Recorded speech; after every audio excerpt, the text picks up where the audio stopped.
Baik, assalamualaikum warahmatullahi wabarakatuh. Selamat malam, salam sejahtera untuk kita semua. Oke, jadi pada pertemuan kali ini kita akan membahas materi yang ringan ya, tentang faktor penyebab keberhasilan suatu usaha. Nah, mungkin ini adalah materi yang saya rangkum ya berdasarkan yang sering terjadi, namun banyak sih penyebab keberhasilannya suatu usaha itu nggak harus tentang yang sudah saya tulis di materi pada kesempatan kali ini. Namun kita akan membahas uh, atas rangkuman yang sudah saya buat di sini. Nah, jadi keberhasilan usaha itu uh, dipengaruhi oleh yang pertama itu bisa kita lihat di sini bahwa percaya dan yakin bahwa usaha atau bisnisnya dapat dilaksanakan. Nah, jadi seorang businessman, seorang entrepreneur ya. Jadi dia harus memiliki satu keyakinan bahwasanya usaha yang dijalankan itu, usaha yang dijalankannya itu, usaha yang dirintisnya itu harus diyakininya bahwa bisnis itu harus bisa dapat dilaksanakan gitu. Jangan dia sendiri saja tidak yakin untuk melaksanakan suatu bisnis tersebut ya. Jadi untuk berjalan aja susah, apalagi untuk sukses gitu ya. Jadi percaya dan yakin bahwa usaha atau bisnisnya dapat dilaksanakan itu juga menjadi faktor yang mendasar untuk berjalannya suatu usaha untuk mencapai kesuksesan.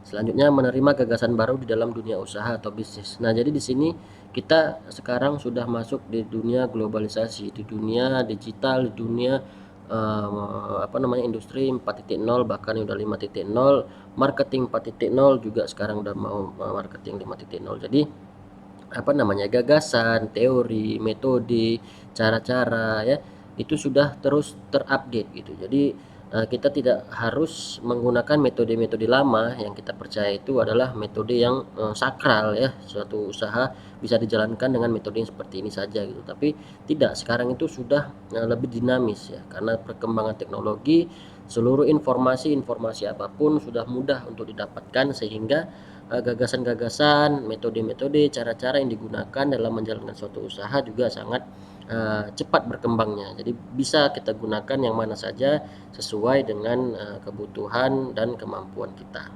Terus yang ketiga adalah introspeksi diri. Nah, jadi perlu adanya suatu analisis diri ya. Jadi kalau misalnya simpelnya itu menggunakan analisis SWOT ya, SWOT terhadap diri sendiri bahkan untuk perusahaannya. Jadi analisis itu berguna untuk introspeksi diri. Jadi kita harus tahu gitu kelemahan kita itu apa-apa aja, kekurangan kita itu apa-apa aja, terus kita memiliki kelebihan apa sih yang bisa mendorong atau membawa perusahaan kita ini maju ke depannya atau sukses ke depannya. Jadi kalau misalnya kita terlalu banyak kekurangan daripada kelebihan, maka peluang-peluang di luar itu bisa kita gunakan untuk meminimalisir kekurangan kita. Misalnya kita nggak bisa, kita belum tahu caranya bagaimana cara berwirausaha. Nah, itu banyak peluang di luar sana untuk kita bisa tahu, mengetahui atau mempelajari bagaimana cara menjadi seorang wirausahawan yang baik gitu. Jadi banyak teori-teori yang disampaikan di workshop, di seminar dan lain sebagainya. Itu bisa mengupgrade ya diri kita juga, dan efeknya terhadap perusahaan juga baik gitu. Jadi introspeksi diri ini juga sangat penting gitu. Selanjutnya, mendengarkan saran dari orang lain. Nah, menjadi seorang yang idealis terhadap suatu gagasan itu juga bisa berdampak buruk bagi perusahaan kita. Namun jika kita mendengarkan saran dari orang lain, tentunya ya saran yang membangun, saran yang memiliki solusi ya tentunya ya. Jangan menerima bulat-bulat saran dari orang lain, karena belum tentu juga saran yang disampaikannya itu benar ya. Jadi kita harus memilih dan mempertimbangkan gitu saran itu membangun atau tidak. Jadi mendengarkan saran dari orang lain itu juga sangat penting ya, karena mungkin apa yang orang lain lihat itu nggak kita lihat. Selanjutnya, bersemangat dan bergaul gitu. Jadi kita bisa garis bawahi di sini ada kata bergaul ya. Jadi kita harus memiliki channel, memiliki link, memiliki kawan sebanyak-banyaknya, agar apa? Agar memudahkan kita dalam mengembangkan bisnis kita gitu. Jadi berjualan itu nggak selalu tentang bagaimana kita mau membuat iklan yang baik gitu. berjualan itu nggak selalu bagaimana kita membuat diskon yang besar gitu, tapi bagaimana kita membangun jaringan ya, berkawan ya, terus kita bisa dengan mudah memasuki channel-channel tersebut, sehingga pemasaran itu nggak mengeluarkan cost yang besar gitu. Jadi karena adanya jaringan-jaringan, karena adanya forum-forum yang kita ikutin, jadi kita lebih mudah untuk melakukan pemasaran misalnya. Jadi bergaul dan bersemangat itu juga sangat penting untuk keberhasilan suatu usaha. Nah, jadi di sini ada karakteristik seorang wirausaha ya. Jadi di sini saya buat ada percaya diri, pemecahan masalahnya harus baik, berprestasi tinggi, mampu mengambil risiko, ikatan emosi. Jadi ini mungkin saya jelaskan ya satu persatu ya. Jadi percaya diri ya udah otomatis kalau apapun yang akan kita jalankan tanpa adanya percaya diri itu akan membuat kita ragu-ragu gitu. Tapi kalau kita percaya diri, kita yakin dengan metode yang kita gunakan, dengan analisis yang benar, maka nggak salah kita untuk melakukan sesuatu dengan percaya diri gitu. Selanjutnya pemecahan masalah. Nah, jadi dalam dalam berbisnis, dalam menjual produk itu pasti banyak masalah-masalah yang akan timbul ke depannya. Jadi bagaimana cara kita memecahkan masalah? Kita harus melihat pokok permasalahannya dulu misalnya ya. Terus menyambungkannya ke metode-metode yang sudah kita tetapkan misalnya. Jadi pemecahan masalahnya itu terukur gitu, dan tidak salah mengambil keputusan nantinya. Selanjutnya berprestasi tinggi. Jadi seorang wirausaha itu dituntut untuk terus mengejar prestasi yang tinggi gitu. Enggak pasif ya. Jadi harus memiliki keinginan untuk berprestasi gitu. Selanjutnya pengambil resiko. Jadi bukan berarti kita seorang wirausaha itu kita ngambil resiko sebesar-besarnya, tapi tidak mempertimbangkan bagaimana kita memanage resiko tersebut, sehingga ada materi atau ada cara-cara untuk eh, apa namanya memanage risiko tersebut. Nah, jadi ada mata kuliah itu manajemen risiko ya. Jadi kita bisa memperkirakan risiko tersebut dan menanggulanginya gitu. Jadi memperkecil risiko itu. Selanjutnya ikatan emosi. Nah, seorang wirausaha, seorang pembisnis itu dilarang untuk membangun emosi, membangun ikatan emosi. Kenapa? Kalau misalnya sudah terjadi, maka perilaku kita itu sudah tidak objektif, sudah tidak berpaku kepada sasaran dan target lagi, tapi sudah mengandalkan emosi, kasihan, apa namanya sayang, cinta ya. Jadi itu sangat sangat harus diatur sedemikian rupa sehingga tidak mengganggu ya proses jalannya suatu usaha. Terus pencari status. Nah, jadi seorang wirausaha ini dia harus bisa tertanam di dalam dirinya itu, harus memiliki karakter gitu.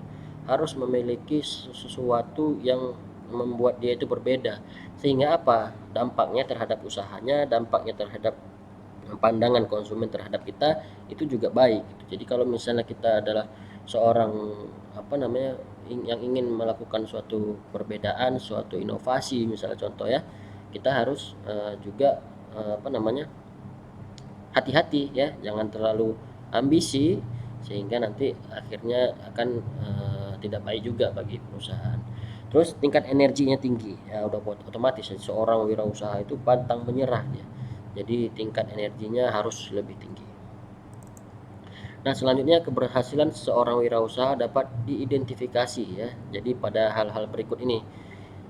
Yang pertama itu ada sikap dan kemauan serta tindakan yang nyata ya. Jadi keberhasilan seorang wirausaha itu bisa dilihat dari sikapnya, dari kemauannya, dan tindakan-tindakan nyatanya, bukan hanya sekedar konsep, bukan hanya sekedar angan-angan, tapi sikap, kemauan, dan tindakan yang nyata.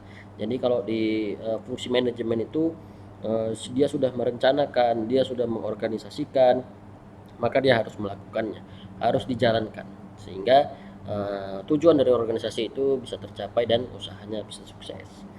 Terus keberanian untuk berinisiatif. Nah, di sini udah harus ya. Jadi jangan kita menunggu apa namanya menunggu ilham dari langit ya.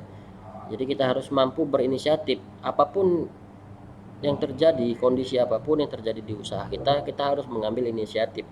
Jangan menunggu kondisi-kondisi yang lain sehingga nanti akan berdampak buruk bagi perusahaan kita. Kecakapan atau keahlian ya udah otomatis ya, kalau kita bergerak di bidang sesuatu bidang, kita harus ahli di bidang itu, kalau enggak susah ya kita untuk mengembangkannya. Misalnya kita ingin terjun di dunia fashion, produk fashion, jadi keahlian kita ya memang harus paham gitu fashion di Indonesia itu yang bagaimana gitu. Terus anak-anak mudanya, misalnya kita target anak mudanya tuh pakai fashion yang seperti apa gitu. Misalnya kita sepatu ya, sepatu yang seperti apa yang sering digunakan sama anak-anak muda misalnya. Jadi kita harus ada kecakapan, keahlian untuk melihat itu. Terus kreativitas dan percaya diri ini sudah kita bahas tadi ya, percaya diri. Namun kreativitas itu susah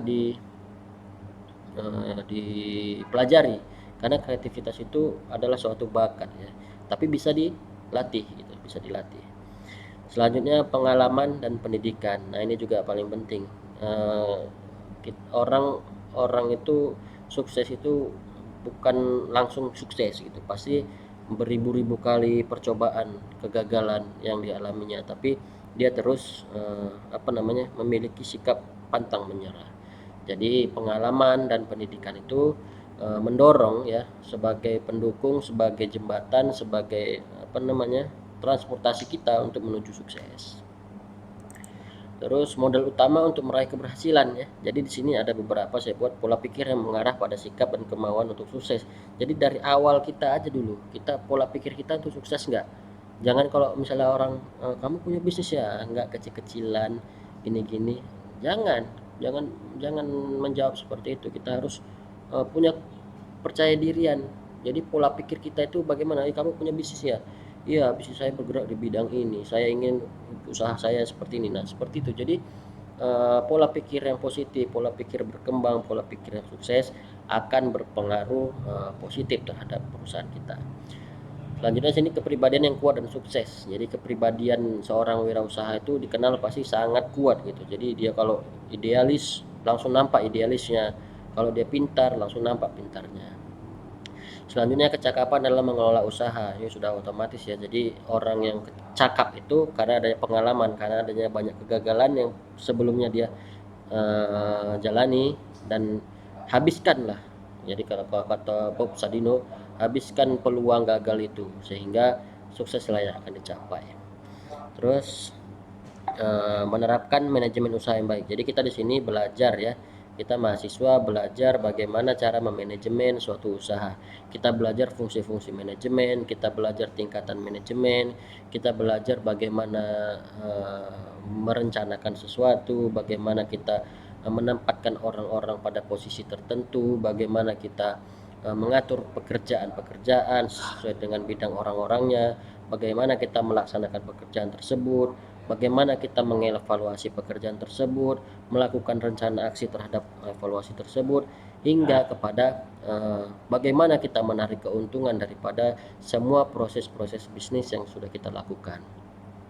Nah, jadi di sini yang terakhir ada berani memikul segala risiko dalam usaha atau bisnis. Jadi itu tadi ya sudah saya juga sebutkan, risiko itu pasti ada gitu. Tapi bagaimana kita memanagenya, bagaimana kita meminimalisirnya supaya risiko itu bisa kita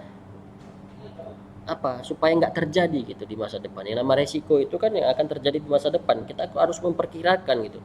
Resiko apa yang terjadi, bagaimana kalau resiko ini terjadi, apa yang kita lakukan. Nah, seperti itulah yang harus mampu kita antisipasi. Nah, mungkin penjelasan saya tentang materi pada hari ini cukup ya.